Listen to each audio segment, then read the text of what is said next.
Welcome to Anjani's wonder world. Good morning. మేము ఇవాళ మంచిర్యాల దగ్గర ఉన్న మందమర్రి వెళ్తున్నాము.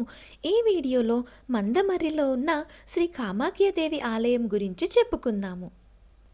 అయితే గుడికి వెళ్తుంటే దారిలో పసుపు తోట చూశాము. దీని గురించి ఆల్రెడీ లాస్ట్ వీడియోలో డీటెయిల్డ్గా చెప్పాను. నిజామాబాద్ నుంచి పొద్దున్నే 7ంటికి బయలుదేరితే గుడికి రీచ్ అయ్యేసరికి 11 అయింది. ఈ మందమర్రి గ్రామము తెలంగాణ రాష్ట్రంలోని మంచిర్యాల నుంచి 16 కిలోమీటర్ల దూరంలో ఉంది. ఈ గుడి గురించి మీలో ఎంతమందికి ఈ వీడియో చూడక ముందే తెలుసో నాకు కామెంట్స్లో చెప్పండి. వీడియో ఎండింగ్లో ఫొటోస్ అటాచ్ చేశాను.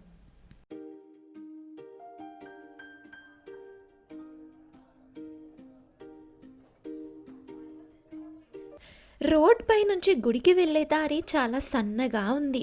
మీరు ఇక్కడ క్లియర్గా చూడొచ్చు.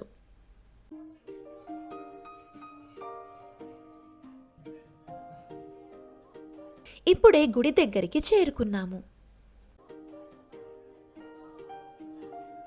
ఇదంతా యాగశాల. అమ్మవారి దర్శనం చేసుకున్నాక ఇది చూద్దాము.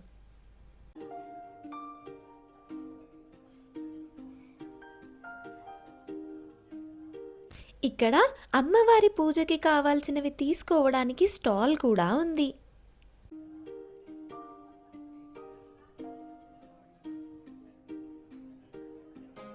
ముందుగా వినాయకుడి గుడి ఉంది. స్వామివారిని దర్శించుకుందాము.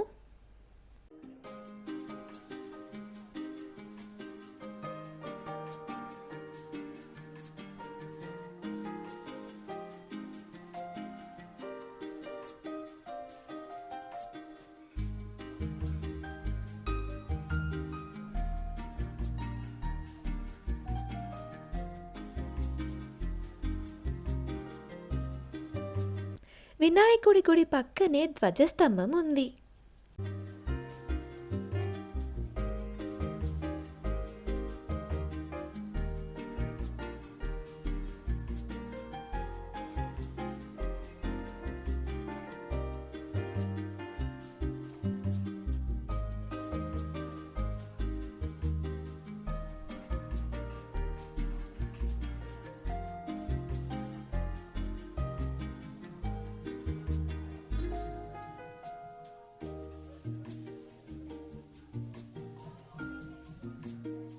నెక్స్ట్ ఇప్పుడు గుడిలోకి వెళ్దాము. గుడి కన్స్ట్రక్షన్ వర్క్ జరుగుతుంది. సుప్రసిద్ధమైన అష్టాదశ శక్తి పీఠాల్లో అత్యంత శక్తివంతమైనది కామాఖ్యాదేవి క్షేత్రం. అస్సాంలోని బ్రహ్మపుత్ర నది ఒడ్డున గౌహటికి సమీపంలో ఉంది ఆ క్షేత్రం. సామాన్యంగా కామం అంటే శారీరక చిత్త చాంచల్యంగా భావిస్తారు. కానీ అసలు కామమన్నా కామరూపిణి అన్నా అనుకున్న రూపాన్ని అనుకున్న క్షణంలో మార్చుకోగలగడం అని అర్థం. అలా చెయ్యగలిగిన శక్తిమంతురాలు కాబట్టే కామరూపిణి అయ్యింది. కామాఖ్యాదేవి అనేక రూపాలు ధరించి భక్తులకు చేరువై వారి కోరికలను తీర్చే కల్పవల్లిగా ప్రసిద్ధి చెందింది. భర్త అయిన పరమేశ్వరుణ్ణి పిలవకుండా తన తండ్రి దక్ష ప్రజాపతి యాగాన్ని చెయ్యాలనుకోవడమే కాకుండా వచ్చిన తనను కూతురని కూడా చూడకుండా అవమానించినందుకు సహించలేని సతీదేవి యజ్ఞగుండం వద్దనే అగ్నికి ఆహుతైపోతుంది. దీన్ని భరించలేని పరమేశ్వరుడు ఆగ్రహోదగ్రుడై వీరభద్రుణ్ణి సృష్టించి యజ్ఞాన్ని భగ్నం చేయమని పంపిస్తాడు.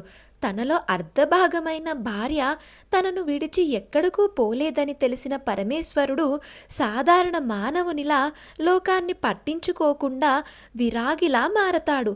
భార్య మృతదేహాన్ని భుజంపై వేసుకొని పిచ్చిగా తిరుగుతుంటాడు. అప్పుడు శ్రీ మహావిష్ణువు పార్వతీ దేహాన్ని సుదర్శన చక్రంతో ఖండిస్తాడు. అలా ఖండించినప్పుడు ఆ ముక్కలన్నీ చెల్లాచెదురై వివిధ ప్రాంతాల్లో పడతాయి. అందులో అమ్మవారి ప్రధానమైన యోని భాగం గౌహతి వద్ద నీలాచలంపై పడింది. అయితే ఈ కథకి సంబంధించిన పూర్తి వివరణ అష్టాదశ శక్తిపీఠాల వీడియోలో డీటెయిల్డ్గా చెప్పాను. అస్సాంలోని ఆ శక్తిపీఠంలో ఏ గుర్తులున్నాయో అవే గుర్తులు ఇక్కడ కూడా దర్శనమిచ్చాయి.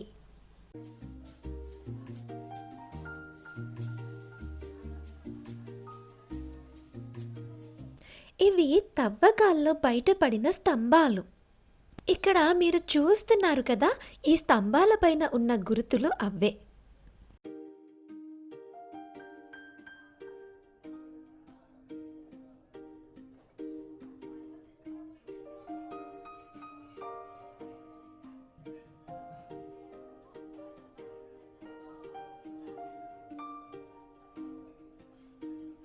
ఇక్కడ ఒకటి గమనించారా?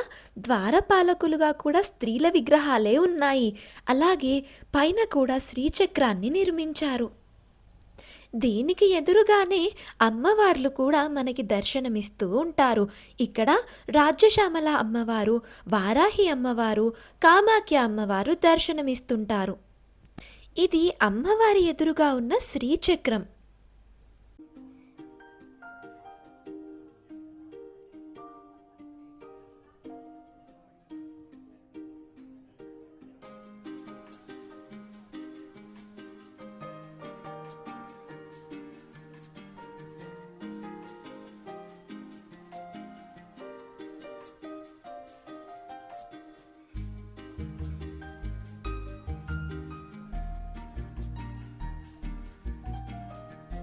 కామాఖ్య అమ్మవారికి ఒకవైపు వారాహి అమ్మవారు దర్శనమిస్తుంటారు.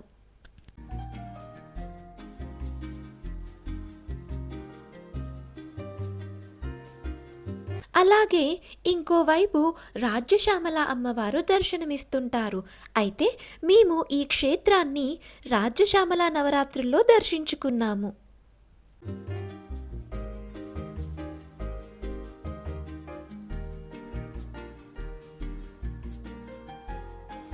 మొత్తానికి అలా దర్శనం చాలా బాగా జరిగింది. ఇక్కడ అమ్మవారి ప్రసాదంగా గాజులు, కుంకుమ, పువ్వు, పరమాన్నం ఇస్తున్నారు. ఇక గుడి టైమింగ్స్ విషయానికి వస్తే పొద్దున్న 6 నుంచి మధ్యాహ్నం 1 వరకు, మళ్ళీ తిరిగి సాయంత్రం 4 నుంచి రాత్రి 9 వరకు అమ్మవారిని దర్శించుకోవచ్చు. ఈ దేవాలయం కన్స్ట్రక్షన్లో ఉందని చెప్పాను కదా. విరాళాలు ఇవ్వాలి అనుకున్న వాళ్ళు ఇక్కడ ఇచ్చిన నెంబర్స్ని కాంటాక్ట్ అవ్వండి.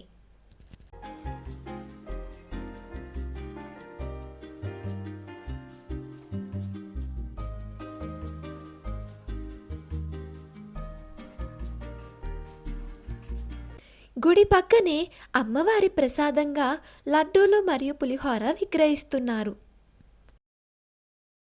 అమ్మవారి గుడి పక్కనే చిన్నగా శివుడు కూడా మనకి దర్శనమిస్తున్నారు.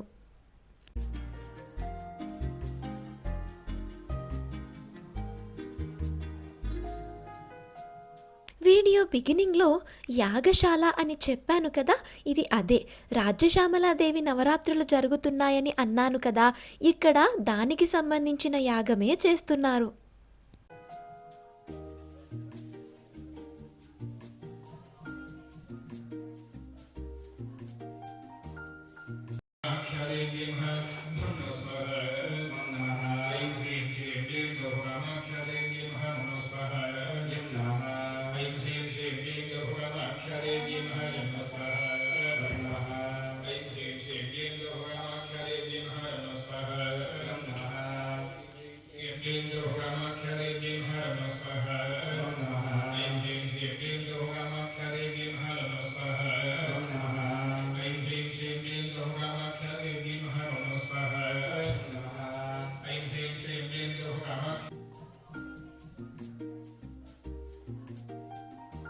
అక్కడ చూస్తున్నారు కదా, అదే వినాయకుడి గుడి. ఇక ఇదేమో అమ్మవారి గుడి.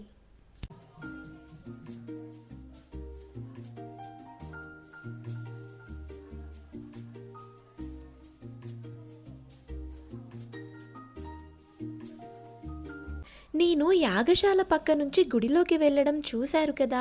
ఇక్కడ చూస్తున్నారు కదా, ఇది కాళిక అమ్మవారి గుడి. అమ్మవారు చూడ్డానికి చాలా బాగున్నారు. ఈ గుడి పక్క నుంచి కూడా లోపలికి వెళ్ళొచ్చు.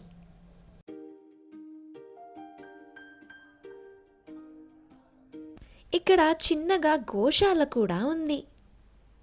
ఈ గుడికి సంబంధించిన లొకేషన్ లింక్, మిగిలిన డీటెయిల్స్ అన్నీ డిస్క్రిప్షన్ బాక్స్లో ఇచ్చాను.